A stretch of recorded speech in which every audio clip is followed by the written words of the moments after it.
Un treno dalla Svizzera che si avvicina alla stazione di Gallarate, rallenta e poi fischi, prima uno breve, poi un altro lungo diversi secondi, infine un terzo poco dopo, che servono come segnale d'allerta. Questo è il contenuto di un video girato sabato della scorsa settimana dall'appassionato di ferrovie e modellismo Paolo Rossi.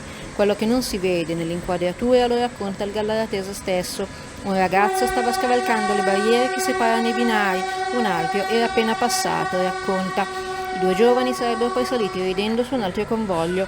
L'episodio si è concluso senza conseguenze, ma riaccende l'attenzione sul fenomeno pericoloso dell'attraversamento dei binari e la Filt CGIL denuncia: è solo la punta di un iceberg, dice il funzionario per Milano e la Lombardia Vincenzo Errante. A Busto Legnano capita che atterrino persino portandosi la bicicletta. Per il sindacato la progressiva diminuzione del personale in servizio nelle stazioni ha reso più evidente la situazione, ma la CGIL ricorda: problema sociale, non possiamo affrontarlo da soli.